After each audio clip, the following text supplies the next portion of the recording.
Hello and welcome everyone, this is Calebovitsch coming to you with another episode of Deck Check. And in today's episode I would like to talk a bit about the card that you might already see on the screen, and that is Hero of the People. Right here you can see the alternative art version that you might have already gotten more copies of than I do. I only have 3 so far. This version of the card you could have gotten from Twitch drops, and you still can get from Twitch drops, at least at the time of this recording, which is a day before Flame of Zalta releases. This is the Zaltan edition of Hero of the People, a unit I think that has held the heart of many a meme decker. This is a 3-cost, single justice requirement 1/1 paladin that says when you play a unit, Hero of the People gets that unit's battle skills. Hero of the People has +1/+1 for each of her battle skills. Now, ever since this Twitch drop promotion started, for the last 2 weeks or so, I have tried a lot of different decks based around Hero of the People, getting her a lot of battle skills, making her unbeatable, uncontestable, etc. So first off, let's maybe recap what the battle skills are actually. What they are, because unfortunately inside the game UI there is no distinction between battle skills and other keywords that are not battle skills, especially that if, for example, if you hover over here there are no tooltips for this one. So that is an unfortunate thing that, in my opinion, Direwolf should have done a long time ago. I mean, giving a small tidbit of a tooltip for both when something references battle skills to where something is a battle skill and there is a tooltip, they should say that, yes, this is a battle skill. So anyway, currently the battle skills are Aegis, Berserk, Charge, Deadly, Double Damage, Endurance, Flying, Killer, Lifesteal, Overwhelm, Quick Draw, Reckless, Revenge, Unblockable, and Warcry. And that would have been the end of it, if not for the Flame of Zalta newest battle skill, Exalted, that I'm gonna get to in a moment, because yes, that is also included in this deck. So which skills are best on Hero of the People? For sure Aegis, so that the opponent cannot kill it. Usually also some sort of evasion like Flying or Unblockable, preferably Unblockable. Lifesteal is also good to get back in the game. And obviously Double Damage and Berserk, so that you can attack for quadruple the amount of her attack value. Yes, so this is the good old Mirian Paladin, this is the Zaltan Paladin. Now let's get started with the deck itself. As you can see, all in Scream Hero, evil skills, even more evil skills with different colors, but in the end I have come to this conclusion. So this is the deck based around Hero of the People, but not only about Hero of the People, it can win without that card. So here you have 25 units, 25 spells, 25 power. So that's just a coincidence. I wasn't aiming for it to be that even. There are a couple of things that this deck needs, and there are a couple of things that this deck is missing that had been present in other versions, and I'm going to talk about them as well. But first, let me show you, I'll get through what this deck is, and then talk about what this deck can also include, but I opted not to, for different reasons. So yes, we have 4 Heroes of the People, and they are very, very, very, very, very good.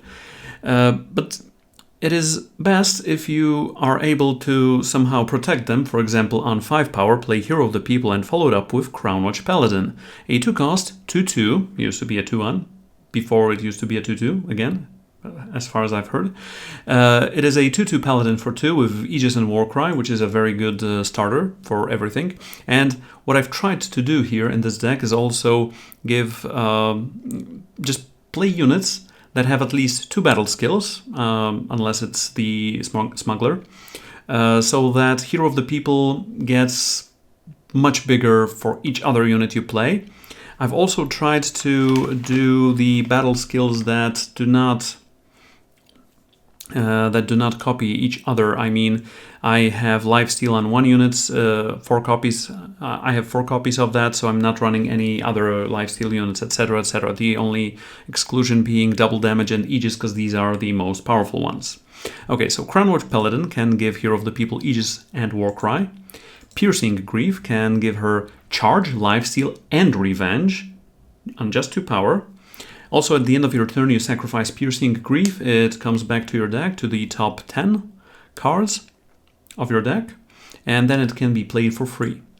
Next up, we have Pony Snatcher, a card that we have not been seeing lately, but honestly, the combination of flying and quick draw is almost the only reason that this card is here.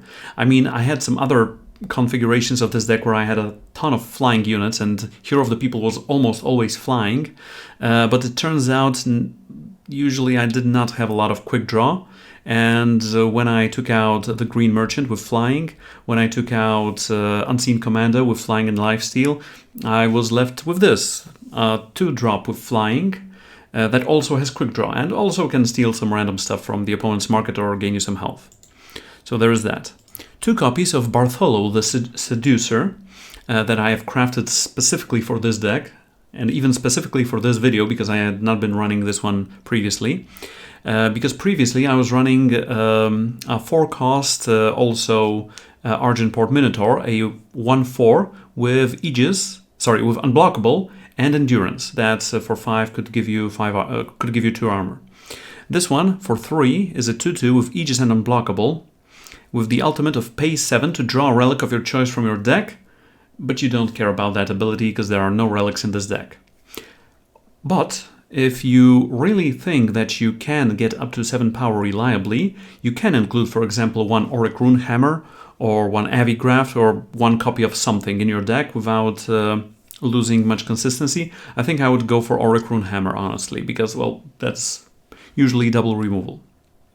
This is mostly as Aegis units 5 and 6, and also 2 units with Unblockable for the hero to be much better. 4 copies of Hero of the People, obviously.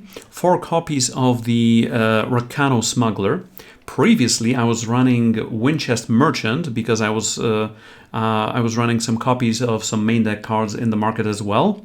But given that this one has double damage and I am running red in this variant, yes, double damage is usually what you need to win the game. Rounding out the units are 3 copies of Aika Whirling Death. She is here for... she or he? I don't know. This unit is here for Berserk and double damage on 1 unit. There are no other Berserk units here. This is also kind of a combo enabler, but I'm gonna get to that in a moment, because right now we are going for spells. So usually decks need some semblance of removal to not die horribly, screaming to a bunch of Yetis or Stone Scars or Rakanos or what have you.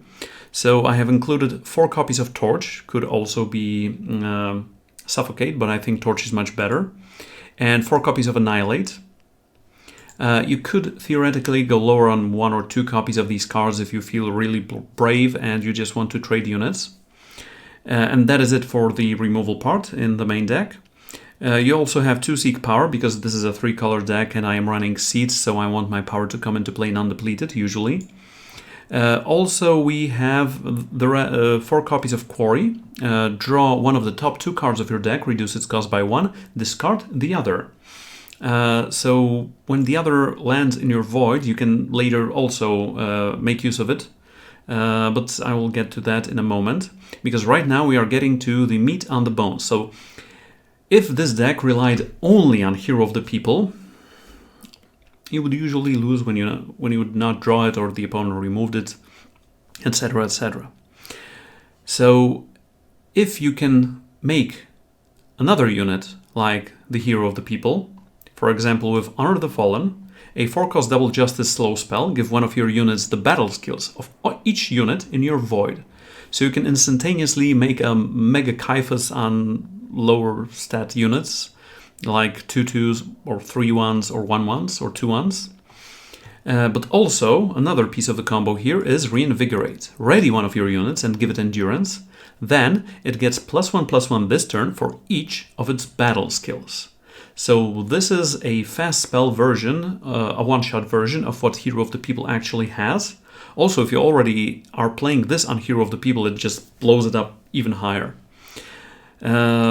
So what this actually does is, for example, if you attack with Aika Whirling Death, you use Berserk, it gets Reckless. So it has Berserk, Reckless, double damage, which is already 3 battle skills.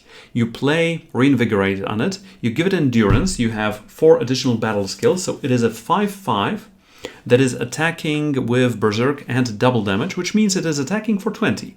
Unfortunately, no Overwhelm, but hey, you can't have everything. Well, you can have everything if you have 8 power and give it a Deep Forged Plate, etc., etc. So, yes, this leaves us only with the only addition from Flame of Zolta that I have currently in this deck. If you remember or know or have read somewhere, Direwolf this time made something they are calling a pre-release event in both ranked and in draft, that honestly enables us to play around 88 different cards from Flame of Zolta a week and change before its release. And one of these cards made it into this deck. And that one is Immortalize. And oh my goodness, is this card amazing in this deck. First of all, this deck could also be running Haunting Scream, and everyone will, and their grandmother will say, "Hey Caleb, why are you not running Haunting Scream in this deck?" Because this card is much better. It is a 2-cost fast spell. It is a friggin' fast spell, and that comes in handy much more than you would think. It is a 2-cost fast spell, a shadow one, that says draw a unit from your void, and if you decimate your power, that unit gets exalted. Decimate, when you play this, you can choose to lose 1 maximum power to gain the effect. And Exalted is the new battle skill that says when this unit dies, play a weapon with this unit's attack and health and other battle skills on one of your units. So, for example, your opponent is attacking. You have a blocker or an exhausted blocker in play and you don't have anything.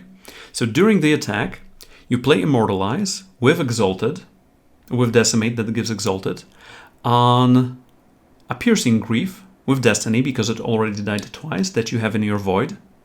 It has Destiny, so it immediately comes into play. You get to draw a card. You have a Piercing Grief, a 3/1 charge lifesteal Revenge, Exalted, that you block something the opponent's attacking with. You gain 3 health, and then you give one of your other units +3/+1 charge lifesteal, and there you go. This is just a small example. This is also comes in very handy with just getting Hero of the People back, and if Hero of the People can get Exalted, then whoa, things just get out of hand, and I think you're gonna see it in one of the games. Okay, as far as the power base goes, we have 7 crests, 3 Rakano ones and 4 Stonescar ones. We have 8 seats, 2 Rakano, 2 Stonescar and 4 Argentport, and we have up to 10 sigils.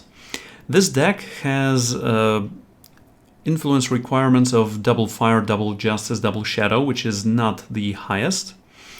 And I wanted to have as many basic sigils as possible. A, for seats to work. B, to just play non-depleted power each time you need to. Because starting usually on turn 2, you need to play a thing each turn. A 2-drop on turn 2, a 3-drop on turn 3, etc., etc. Now, rounding out the deck is the market, as usual. So here, in the previous versions, when I had Winchest Merchant, I was running 1 copy of Reinvigorate and 1 copy of Honor the Fallen in the market.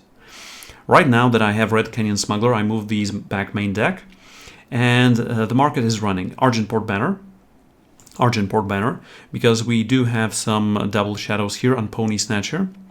For example, I mean, if you think you are getting usually lower fire than you need, although fire is single for Quarry, single for Torch, single for Smuggler, and double for Ica, and there are only 3 copies of Ica here.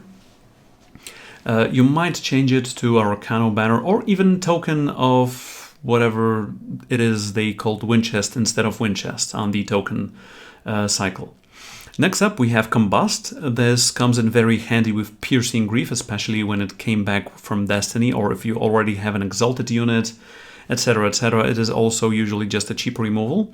But if you don't want to be running Combust here, you can also run something like Conflagrate or another piece of red removal. There is a Display of Ambition here that either gives your units Overwhelm, so that you can trample over with your big Hero of the People or another Exalted unit, or you get to draw 2 units from your Void and take 2 damage, so yes, you have some Void retrieval, or you get to kill an enemy unit with 5 health or more, but you usually don't want it for the last mode. And obviously, if you use your Smuggler, you take your Display of Ambition. Then the Smuggler trades with something and you can Display of Ambition in the back and you replay it and you get another card from the market. Next up we have Pristine Light, the mass removal for big units in Justice. And Inquisitor Macto, this is a placeholder for just a good follow-up. So usually in the market I like to play at least one follow-up card. That is a card that you can play on turn 4 or 5 immediately the turn after you have played your Smuggler. This one has Flying and Revenge, so it comes in very handy with Hero of the People as well, but it's unfortunately vulnerable to Silence and Void Hate, etc, etc. Also, if you don't think Honor the Fallen is a good addition to the main deck, you can cut it to the market, for example, instead of Inquisitor Magdo, and make it that way into a combo. And that is another way to make this deck run more smoothly. Then you can include either, I don't know, one more Ica, one more Bartholo, one more Seek Power, or something like that to make the main deck run more smoothly. And if you top out at 4, I'm not counting Ica's ultimate or Bartholo's ultimate, then yeah, you might even not need the power in the market. And as it is usually with my decks, the market is currently the weakest portion of the deck, but markets are usually based on personal preference. What I would like to keep here is Pristine Light and Display of Ambition. The other 3 cards can be moved. I mean, there is no relic removal there.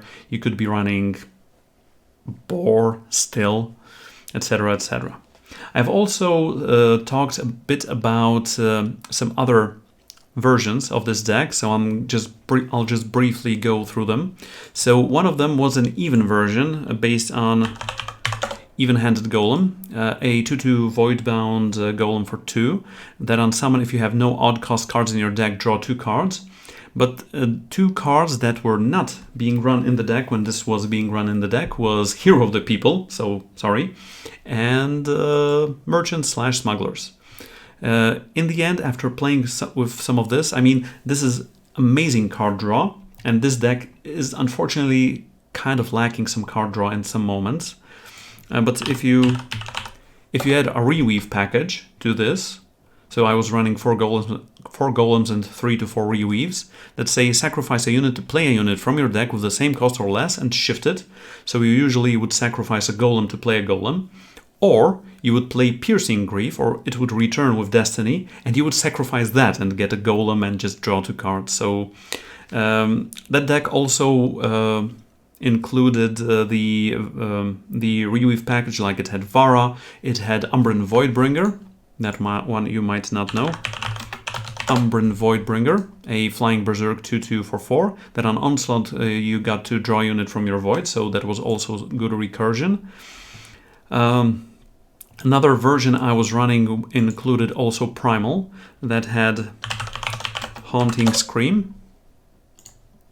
Haunting Scream, play a unit with cost 4 or less from your Void, it gets charge and flying permanently, sacrifice it at the end of the turn. So this was also a version that gave your units flying and charge, but I think Piercing Grief is much better in that regard. Also, running Koroviat Palace as your top end was quite good, because you got your big units, then you gave them Berserk, and this was your source of Berserk instead of Ica, and your source of double damage was usually Minotaur Platemaker. This one, the 4-cost 2/5 Minotaur with Justice requirement, with double damage that played some 2/2 Crownwatch Longswords on your other units. Another version, but that was wholly different one, was a Time Justice primal one running Crown of Possibilities. Units you draw gain a random skill. What was the one called? The blue legendary flyer. I forgot its name. Breeze Dancer, yes. Inspire, units you draw gain a random battle skill. And it was also using Master's Lesson, a 4-cost spell, Mentor, which means you have to exhaust your unit. Draw a card from each of the student's battle skills. But I think this version was the memeiest one of them all. I will include a couple of other versions in the video description. I will include this one for sure. I will include the even-handed golem one, but the games you're gonna see had been played with this version.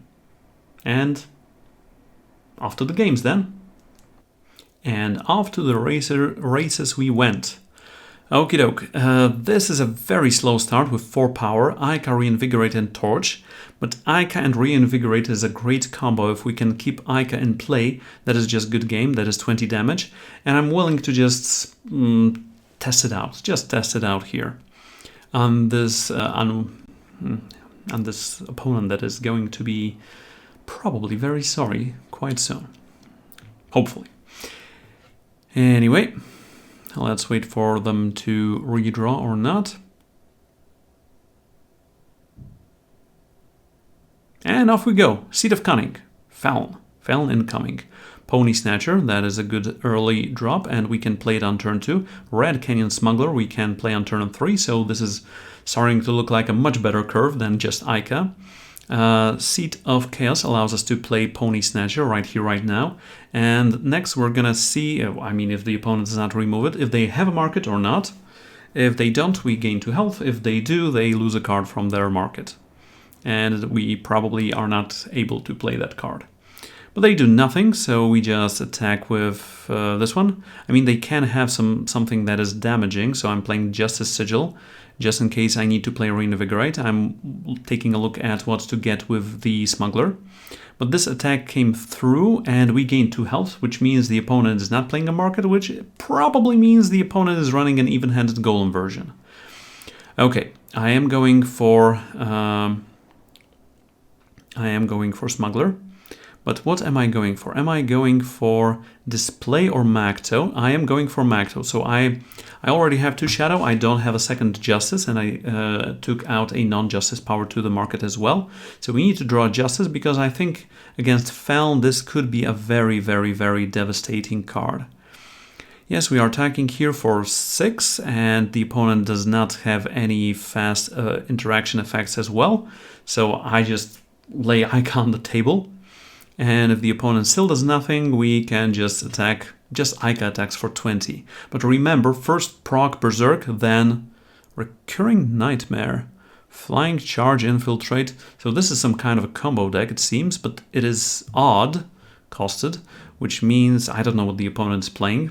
But oh well, this is our another green source.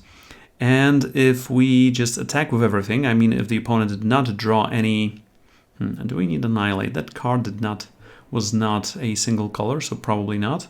If the opponent has no interaction, let's just attack twice with this one, so it gains another battle skill that is Reckless. Let's already play Reinvigorate on it, so it's a 5/5 double damage Berserk. And yes, it seems the opponent just played 1 card throughout the whole game. And on turn 5, we are able to attack for, that was 26. Okay, Goldfish mode activated. Let's get on to game number 2. Alrighty, and we are against Tomas, who in our second game. 2 Crownwatch Paladins and a Piercing Grief. Looks like a good start to this hand. So one of these, probably the one with the red. Although I think I should not have played the red one, because right now the opponent sees we don't have any stops and that we are not holding any torches.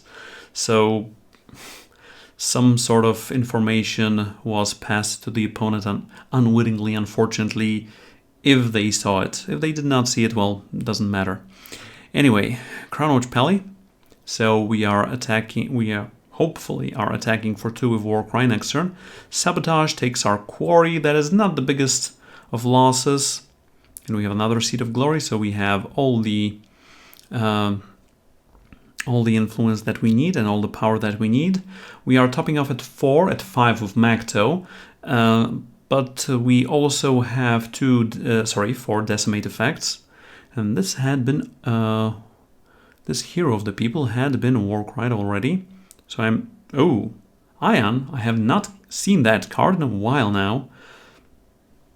And I'm thinking between just playing Hero of the People now or playing it next turn with Piercing Grief, and I opted to wait for Piercing Grief because then Hero of the People gains 3 battle skills, one of them being Revenge, so it comes back. And Revenge and Aegis on Hero of the People are just amazing for the sake of it staying in play.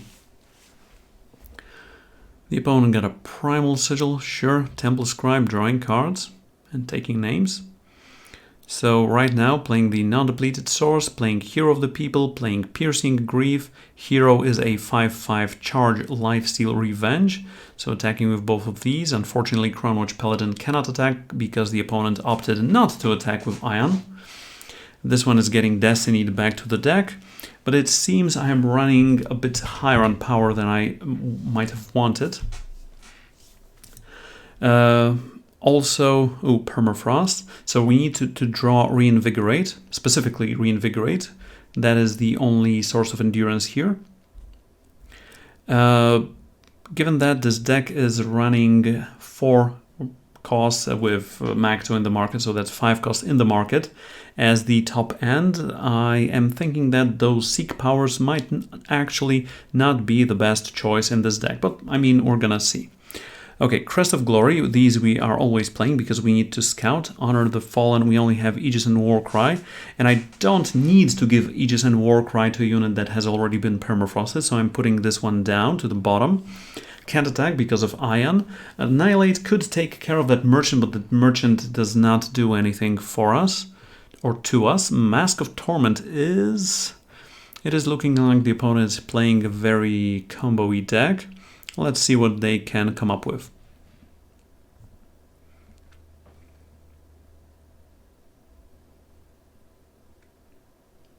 Not much, at least not much this turn, but drawing another power means that we have to send it back to the opponent. A Maron Camel, when you draw a card, gain a health. When you gain a health, you gain a maximum power, so Wisdom of the Elders draws them 2 cards, gains them 2 health, gains them 2 max power. Yes, I can already see that the opponent is memeing more than I am. Interesting.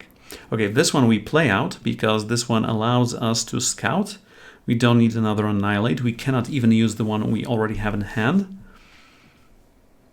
And just waiting to see what the opponent does. I mean, this deck that I'm playing here is... Can produce big blowouts, as you might have seen in game number 1. So if the opponent is on 26, if they have 14 max power, but if I can attack with an unblockable Aegis Berserk double damage Hero of the People, then I think we can still win that one. Okie doke. So they are attacking with this one. Seat of Vengeance. Yeah, I'm playing 1. I'm only keeping 1 power in hand because that is a card I can exchange with the Merchant for a probably much better card in the market. The opponent plays another Merchant, which usually spells trouble, as they are up to 17 max power, and I am keeping that Annihilate for the Crystalline Chalice, and they are drawing a card, and they are gaining a health, they are gaining 1 max power, they are gaining 1 max power from this one as well, so they will be up to 20, so they can use the ultimate ability of Mask of Torment, they can play the Tormentor, and that is what I am leaving the Annihilate for right now. Right here, right now. No. This is just looking like a flood here. Can I even win this game from this point? I mean, if I am able to draw Merchant into some good cards, into Pristine Light or Display or something like that, I think I might still be in this game. but it will depend. I mean, we are still at a hefty 24. The fact that the opponent is on 40 does not mean a lot, because it is like 2 good attacks with a fully buffed Hero of the People, maybe even 1 attack. Piercing Grief here with Quarry, so let's see what 2 cards are on top of the deck. One of them is a Smuggler, the other one is an Immortalize. So the thing is, we can pick Immortalize, and we can Immortalize the Smuggler. So it just costs us a bit more power right now, but we get to have a Smuggler with Exalted here. So am I attacking with this one? Yes, I am. Oh, I know what's going to happen. I was attacking with this one and the Paladin as well, because I am going to Immortalize for the Smuggler, and then use Smuggler's ability to get Pristine Light, and then play Pristine Light and get the Hero of the People back. So yes, they just blocked this. I should not have attacked with that Aegis Paladin. So there is that. And that is unfortunate. So right now I am just wanting to use the second mode of Pristine Light, of just getting my big units back. And Smuggler gives Hero of the People Exalted and double damage, makes it a 7/7. And we are playing a Pristine Light here with Onslaught, which means we're destroying 2 of our units and 1 of their units. But we are triggering Exalted twice, and we are getting these units back anyway. So, very tricky indeed, Caleb. Bravo. So we get to play an Exalt weapon on one of our units. So let's take the Aegis one, for example, and the other weapon here as well. So one gives us +7/+7 and a lot of skills, the other +4/+3 and a lot of battle skills.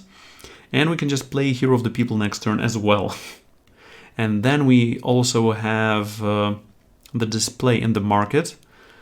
But the opponent is banishing, and do they have another piece of removal? Yes, they have another banish. So if not for that, we had a 13/12 Aegis, Warcry, Destiny, Lifesteal, gain 26 health with 1 swing unit. But okay, the opponent is getting up to 43, playing a Temple Scribe as well, getting up to 44, and up to how much? 46 and 31 power, and even more so than that, 48 health, 34 power, getting the Tormentor back. No, wait, getting Amber Acolyte from Ion's ultimate back, making it into a 7/6. So what can I do now? I can play all 3 cards, and I think I would be getting Display of Ambition here. That is highly possible. So playing one and the other, so I can pass the Exalt Torch, literally. Getting back Display, probably, yes. I want to attack with Hero of the People, but first I want to get rid of the only blocker that they could have to destroy my Hero of the People. Attacking with this one. Does it have double damage anyway? Should have double damage. So it wants to attack for 14 right now. Yes, with Life Seal, so gets us back to 36. So it is 36-51. Huh. This is probably going to be either a long game, or I'm going to draw some cards that are going to blow this one out of the water.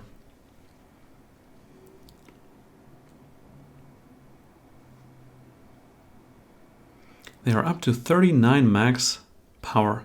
Another Permafrost. That is a problem. Display of Knowledge, they're drawing a relic from their deck, and that means they're drawing a card, which means they're getting 2 health and 2 max power. They're playing a Quicksilver Mirror, so they're gonna start copying their units. They are playing the Tormentor and attacking for 8, but we are still at a healthy 28, so that does not hurt me that much. Just a bit. Just a bit. But no, I am drawing another one here. Yes, I think I would like to attack with this Merchant, because if they block it and kill it, I get to Display of Ambition 2 things, one of them being this one. But no, that is not to be. They are just taking it on one of their blockers. What can we get? We can get Piercing Grief and Crown Watch Paladin. Piercing Grief can draw as a card because it has Destiny and it is getting played, put into play already. Don't know why I played that power, but still. And remember, if a unit has Destiny and you're bringing it back from your void with a fast spell, it can block on the same turn. But I think I need some more endurance in this deck anyway for the Hero of the People. Just 4 Reinvigorates might be on the lower side.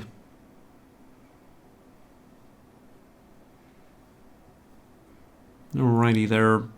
Once again, drawing more cards, gaining more health, gaining more max power, drawing some more cards, more relics, getting up to infinite health, infinite power, step by step. I am still very optimistic about this game. I mean, if I can draw, for example, Bartholo the Seducer into a Reinvigorate and attack with my Hero of the People a couple of times, I can have a faster clock than the opponent has. So yeah, I mean, there are a couple of ways for me to win this game still. Even if they are playing 3 Crystalline Chalice and drawing a ton of cards, getting up to 74 health, 58 power, I'm still an optimist. I still know that there is a sequence of cards I could draw if the opponent is drawing only power, because their mask is getting them plus 40 or 50 max power. Yes, so end of their turn, I am drawing these 2 cards, because that is like drawing 2 cards. I am drawing 1 card off of this Destiny, and I'm drawing 1 card at the start of my turn. But these are unfortunately 2 crests, so if I did that during my main, wouldn't have mattered. I would have just done this. Okay, anyway, Hero of the People has Aegis now, so I only need a Reinvigorate for it to be huge and attack for 40, give or take, and regain that much health. So we are not dying yet. We still can draw Reinvigorate into Bartholo, into some other stuff. The opponent is copying a Merchant now, so probably getting another finisher here, because they don't have enough finishers. They are at 77 health and 65 max power, but I am not that afraid. I'm only afraid of that 1 market card they have. But what is it going to be? Is it going to somehow kill my big Aegis, Exalted, etc., Hero of the People? Or not? We are going to see in a moment. So what the opponent is doing is drawing some more cards, getting up to 86 health, up to 75 max power now. So I am flooded, but the opponent is just brimming with power. Desecrate, sure. Aegis is off, and Passage of Eons. Silence all enemy units. Yeah, now there is no way for me to win. Even if I draw Bartholo, even if I draw Reinvigorate, yeah, this is the concession. I mean, the opponent did a lot of things, but in the end, that was what broke the camel's back. And off to game 3 we are. Paladin, Grief, Bartholo, Immortalize. Yeah, this is looking like a decent hand. I mean, I would need to draw some more power, but it is looking very promising. Very promising indeed. Yes, very promising indeed. Now, what is the opponent playing? We are starting off Stone Scar. And the opponent is starting off with Crest of Progress. Does that mean Cambrai, or is that just the beginning of some more meanness from the opponents? Crown Watch Paladin, yes, this is one of the better supporters of Hero of the People, that is for sure. Hojin Crownbreaker, Hojin Horses.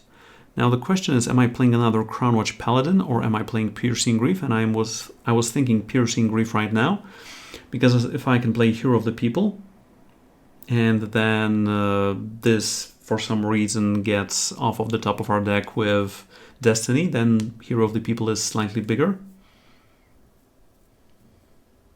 What are you doing, opponent? What are you doing? I mean, they are racing us for sure. Xenon Initiation, so that's going to be a 7-6 with Killer. And they're going to kill the Pally. Prolly. Get up to 27, yep. Fortunately, the Killer is no longer.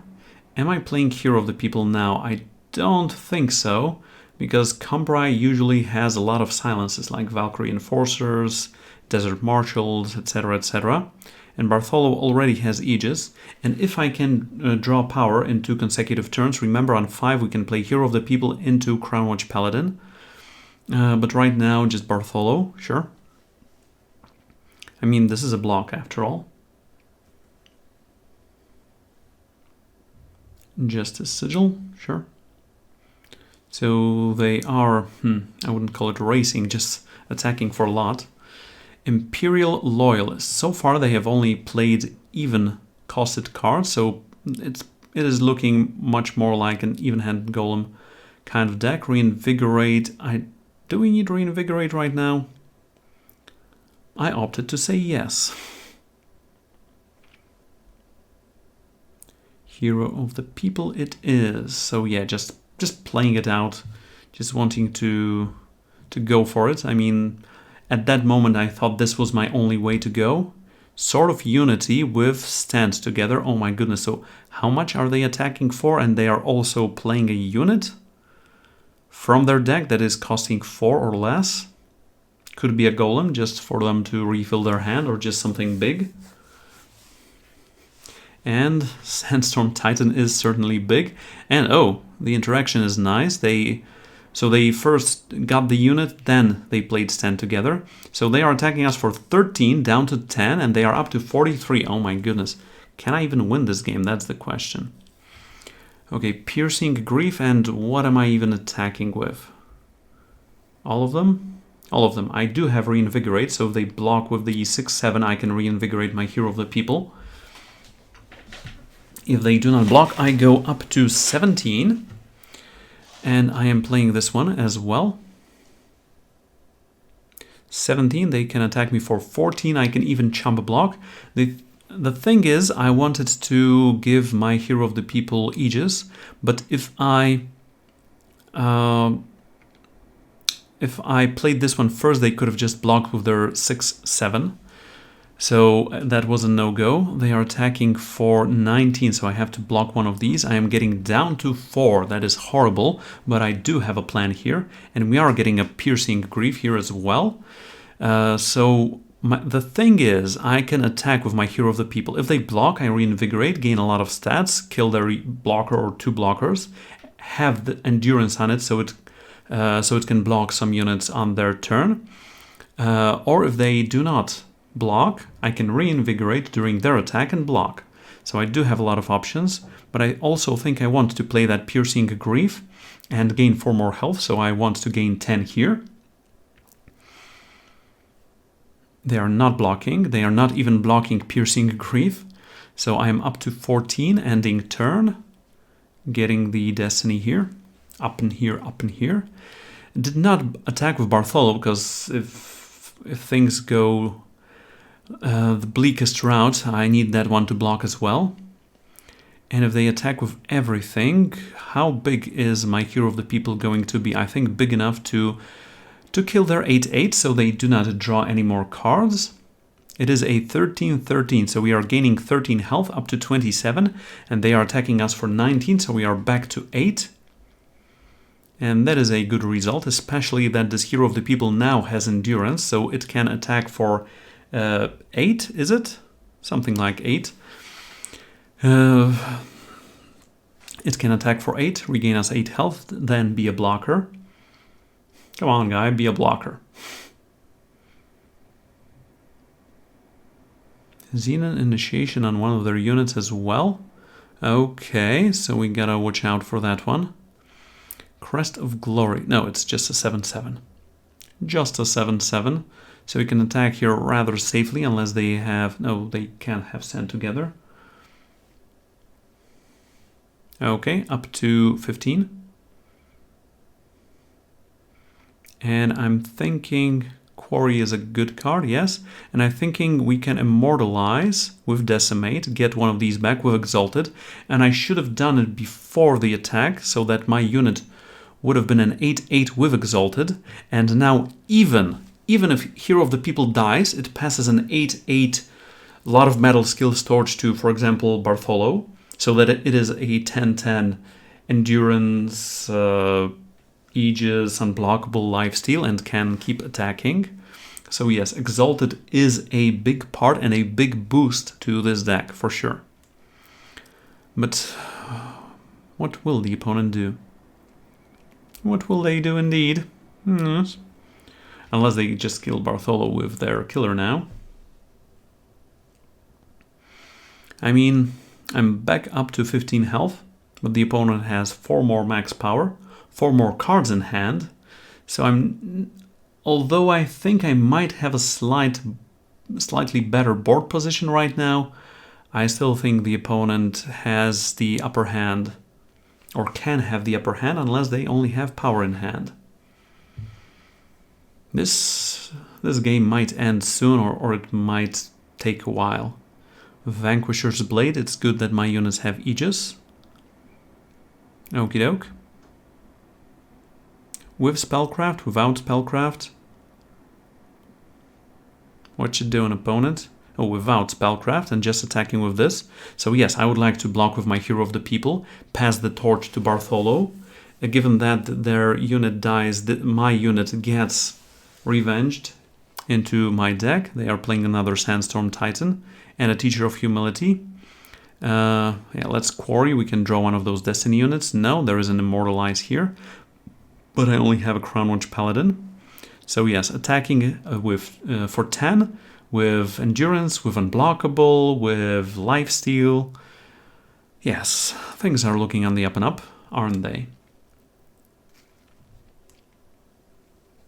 That is a big killer. That is for sure. That is for Sora. They are attacking with both. Given that I am regaining 10 health each turn, I don't think I block here, because I would kill one of these and the rest of the damage would have been dealt with Hojin over there. So I'm just keeping this as is. Getting a Piercing Grief, getting a second Piercing Grief, getting a third Piercing Grief. Oh my goodness, grief. Yes, we can attack with everything but the 2/2 Paladin, and we can play another 2/2 Paladin after combat. Yes, they are blocking here. They do have some good blocks for those Piercing Griefs, but I'm gaining 13 health anyway. And what? I'm not attacking? I mean, if they had Lifesteal on their units, I might have not attacked with my Piercing Griefs. But other than that, right now I'm going up to 44, and the opponent is down to 32. Yes, this is a Clash of Titans for sure. Now remember, Immortalize is a fast effect, and if it can get us Piercing Grief back, Destiny Piercing Grief back from the Void, that means that Piercing Grief can block as well. And if it survives, it can even attack during my turn. And we get to draw cards, so a lot of effects. And if we give it Exalted, then it passes the torch with being a 6/4 as well. Oh my goodness. Yeah, Immortalizes in this deck are just perfect. The perfect addition, much better than Haunting Screams would have been for sure. Especially that Haunting Screams do not really work against Sandstorm Titans now, do they? Alrighty, and we drew Honor the Fallen, so that's nice. So just a Piercing Grief back from the dead, blocking a Sandstorm Titan because it can, drawing us a card, passing the torch, doing everything and anything we ever wanted. Safe return on one of their own units, sure. So we're not regaining health, unfortunately, and they are replaying a 6/7 Sandstorm Titan. Hero of the People is back from the dead. And we did get a power, but what can it get? It cannot get much, but it does have Exalted, so it can once again pass the torch to one of my... to maybe the one that already has a torch to pass even further. Oh my goodness, it's Battle Skill Olympics all over again.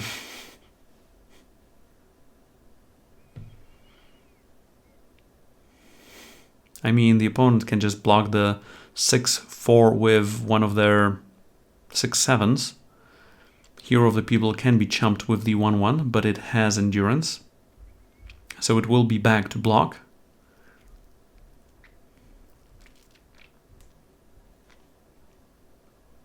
Let's pass the torch over here, maybe. So it's an 8-6 with battle skills that can pass the torch even further.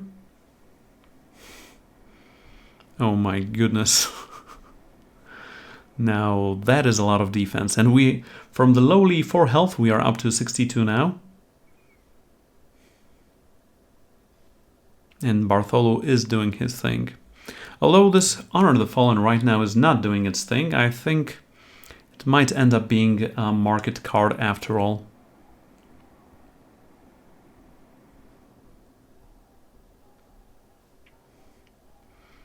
Okay, if this one attacks, I think I just block one and block the other. No, just block one. Okay, it passes the torch here to Bartholo, so it's even bigger. With Warcry too. End of the story. Oh my goodness, I got sucker punched now. But Bartholo will be back. Hero of the People. Okay, so I think I just ram in this Hero of the People, and if the opponent does not have a removal, does not have a silence, I just Honor the Fallen it, gain a lot of battle skills, and just proceed to win the game with this one. Hopefully, maybe. Torch. I'm not gonna torch that. We're just giving this one a lot of battle skills, so this is a 9-9 with Exalted, with Aegis, with Warcry. Oh my goodness. Up to 73 health. Imperial Loyalist. Hopefully they do not have any safe returns there in hand. To get a Golem, to draw 2 cards, to block, etc, etc. Yeah, let's just attack with this. We do have the torch for the follow-up if they do some mad shenanigans. Does not look like they have any stops here, so they do not have any fast spells. So yeah, oh my goodness, from that graveyard of almost dying up to winning this game, this has been a big roller coaster. Okay, let's get back on top and talk about the deck some more. Alright, this is the heroic skills, but I think I'm going to rename this to Battle Skill Olympics. Yeah, that's me sucking at keyboard. So yes, Battle Skill Olympics for you. One other thing about this deck that I had not mentioned previously, in some previous versions, some previous iterations of this deck, I was also running some self-mill like Sporefall, that on summon you get to discard the top 5 cards of your deck, or even a new addition from Flame of Zolta, the Sunset Priest, that on summon each player discards the top 3 cards of their deck. So this was very good for feeding your Void, for Honor the Fallen, or for getting an Immortalize, etc, etc, or for Haunting Scream if you were running that version.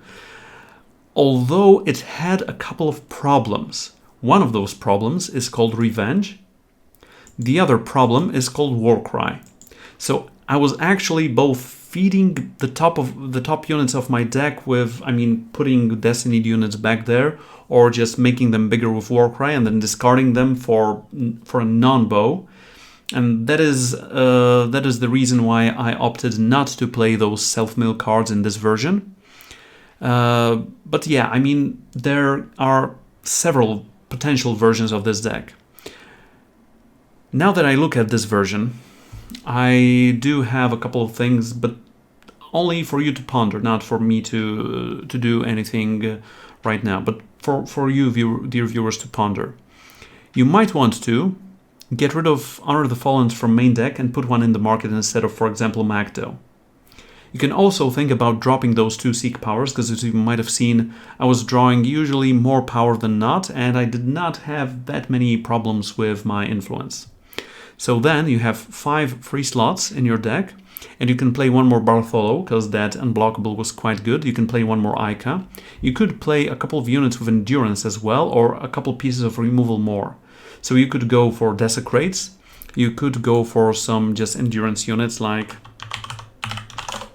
I mean, it would have to be endurance and something.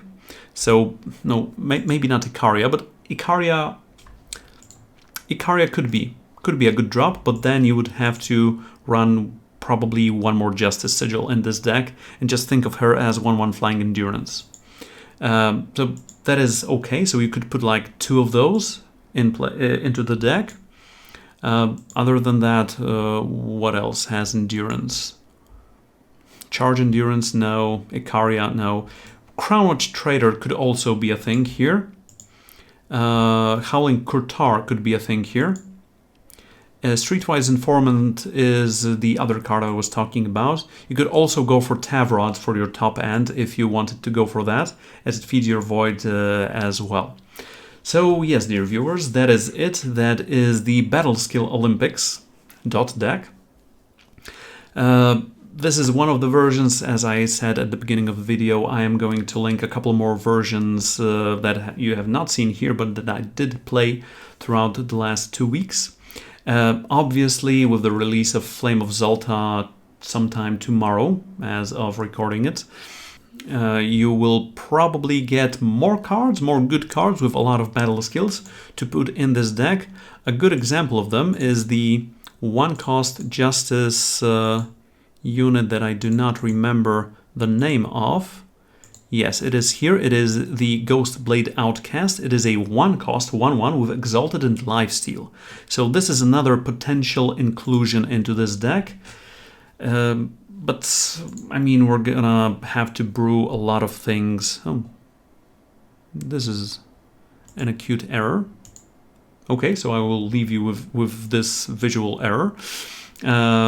Thank you very much for watching. This has been Calebovitsch. This video has been sponsored by TeamRankstar.com, your best source for all strategy tips for all digital card games such as Eternal, Elder Scrolls Legends, Magic the Gathering, Mythgard, and I'm, as usual, blanking on some others that I will get frag for. This video has also been sponsored by Inked Gaming, by Acquire, and OP Seat. You can find the link to those sponsors also in the description of the video. This is going to be it for the day. Calebovitsch out. See you on one of my streams. Take care, guys.